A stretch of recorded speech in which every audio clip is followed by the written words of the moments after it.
Vamos a hacer un repaso integrativo de todos los organelos de la célula que hemos visto hasta ahorita, ¿sale? Y vamos a empezar por la membrana celular.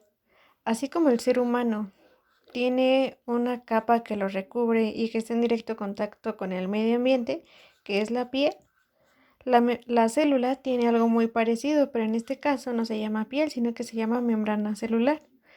Como el cuerpo humano también está en contacto con varias cosas que nos rodean, que es nuestro medio ambiente, pues la célula también tiene un medio en el que vive. Este se llama líquido extracelular y prácticamente es donde está flotando o viviendo la célula. Para empezar, la membrana celular está constituida por unas moléculas llamadas fosfolípidos. Como su nombre nos dice, tiene una parte de fosfatos y otra que son grasas, es decir, lípidos. La cabecita siempre va a estar conteniendo al grupo fosfato, que este es el hidrofílico, es decir, el que puede estar en contacto con el líquido. Y aquí están las grasas, es decir, los lípidos. Recordemos que las grasas no se llevan con el agua, por lo tanto, estas van a estar albergándose o concentrándose al centro de la membrana, mientras que las cabezas van a estar a los extremos porque sí se llevan. Además de los fosfolípidos en la membrana, entre las cabezas de fosfolípidos vamos a tener un tipo de proteínas. Las primeras se llaman integrales. Esto quiere decir que están en contacto con el medio interno de la célula, pero también con el medio externo, es decir, atraviesan toda nuestra membrana plasmática. Estas tienen una función, ya sea de canal, de transportador, pero también de receptor. Vamos a ver que a partir de estas proteínas yo también puedo pasar sustancias a partir del líquido extracelular al medio interno de la célula. El otro tipo de proteínas que existen son las proteínas periféricas. Estas únicamente se encuentran de un lado de la membrana plasmática, ya sea que están en contacto con el medio interno o con el medio externo. Estas principalmente tienen una función de receptor, pero también nos pueden servir como enzimas o moléculas de unión.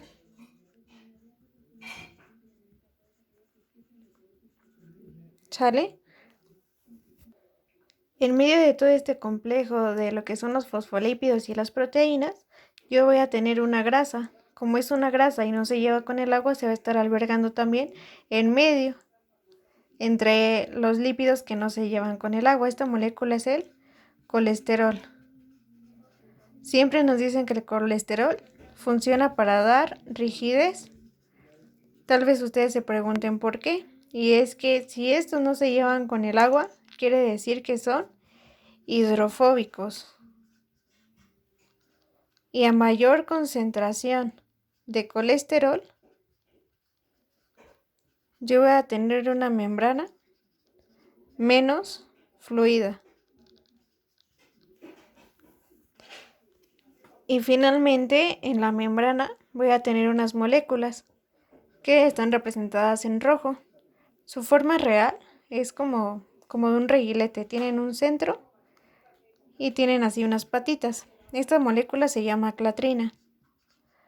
Las clatrinas están en medio y debajo de la membrana celular y su función es para dar inicialmente estabilidad, pero a la vez que me da estabilidad, también me puede dar otra cosa, estabilidad. Además de darme estabilidad, también me sirve para moldear mi membrana. Vamos a ver que la membrana, las proteínas que tiene pueden servir como receptores, ¿no? Eso lo habíamos dicho ya. Cuando llega un estímulo, este activa a esta molécula que es la clatrina y por lo tanto mi membrana se vuelve flexible. Esto es para crear vesículas o bien para poder mover la célula. Y finalmente tenemos una ligera capita de carbohidratos. Estos carbohidratos se llaman glucocáliz. y siempre está rodeando a mi membrana, pues en su parte más superficial. Era importante conocer la configuración de nuestra membrana celular porque vamos a ver que muchos de los organelos que están dentro de la célula tienen su propia cubierta formada por esta misma estructura de la membrana celular. A esos organelos los llamamos organelos membranosos. Los organelos membranosos van a ser el retículo endoplásmico rugoso, el retículo endoplásmico liso, el aparato de Golgi, las mitocondrias,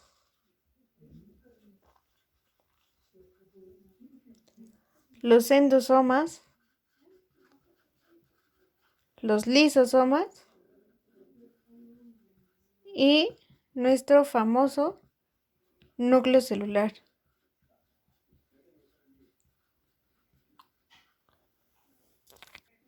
Vamos a empezar por los endosomas. Endo significa meter, ¿no? Entonces vamos a ver que nuestra membrana va a sufrir una serie de cambios para poder meter una molécula que está en el líquido extracelular o bien afuera de la célula para pasarla del otro lado, es decir, al medio interno. Esto con el fin ya sea de formar una vesícula que cumple una función dentro de la célula o bien para destruir algún microorganismo que esté dañando a nuestro cuerpo. Pero para entender a los endosomas, primero tenemos que entender algunas cosas que son los transportes de membrana. Hay que saber que el tipo de transporte que yo voy a ocupar va a depender del tamaño. No es lo mismo transportar, no sé, por ejemplo, una cama, a que yo quisiera transportar un vaso. Obviamente el tamaño no se compara en nada. Así pasa también en el transporte celular. Yo puedo transportar moléculas muy grandes o moléculas muy pequeñas. No sé, aquí podremos estar transportando partículas grandes, fracciones de otros microorganismos, no sé, por ejemplo, una bacteria, como ya les decía, proteínas muy grandes.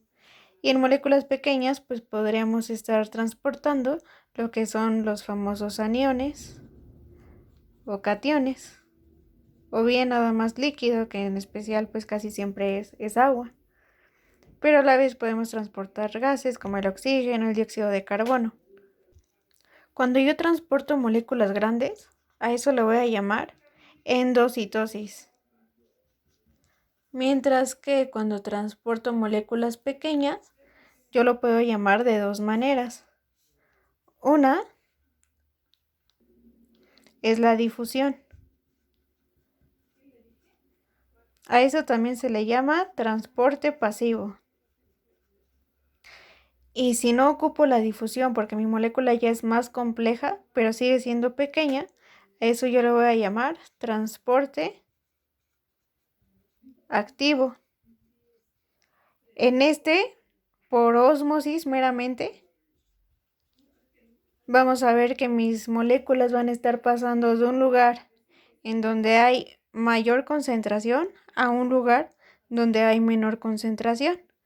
En el caso del transporte activo, ahí no va a importar, mis moléculas pueden pasar de un lugar de menor concentración a uno de mayor y por lo tanto necesito a un auxiliar que me ayude a poder meterlos. A esto se le va a llamar canal. El transporte activo siempre es dependiente de algún canal y además puedo ocupar ATP, es decir, energía para yo pasar esas moléculas al medio intracelular. Como parte de la endocitosis, que es el transporte de moléculas muy grandes, yo también lo puedo dividir en dos tipos. El primero es la pinocitosis y el otro es propiamente la fagocitosis. Si ustedes se preguntan en qué radica la diferencia entre uno y otro, es que la pinocitosis se lleva a cabo en todas Las células. En todas las células de nuestro cuerpo nosotros podemos meter moléculas a través de la espinocitosis. Estas moléculas pueden ser proteínas muy grandes o conjuntos de líquido bastante grandes, un conjunto complejo que pasa a través de este medio de transporte. En cambio, la fagocitosis solamente se va a estar llevando en un tipo específico de células, llamadas macrófagos. Los macrófagos se encargan propiamente de la destrucción. ¿Destrucción de qué? Destrucción de agentes externos al cuerpo que puedan causar un daño.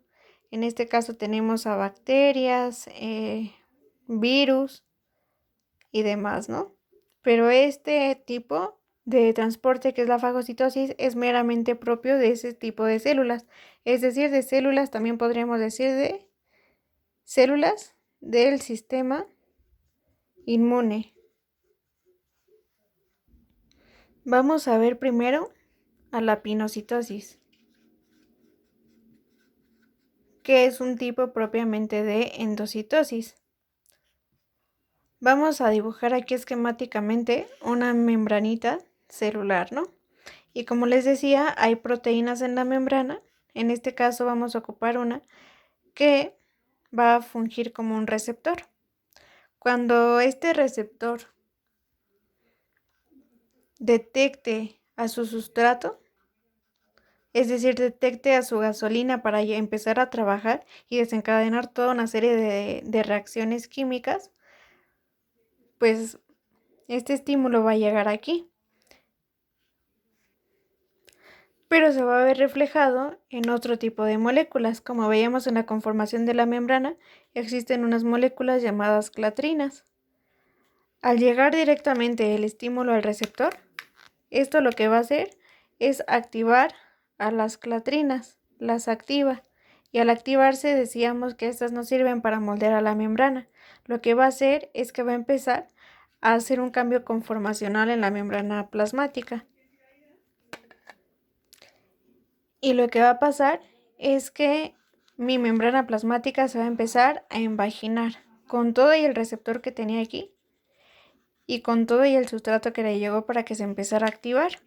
Todo esto gracias a lo que es la clatrina, ¿sale? Hasta que finalmente yo obtenga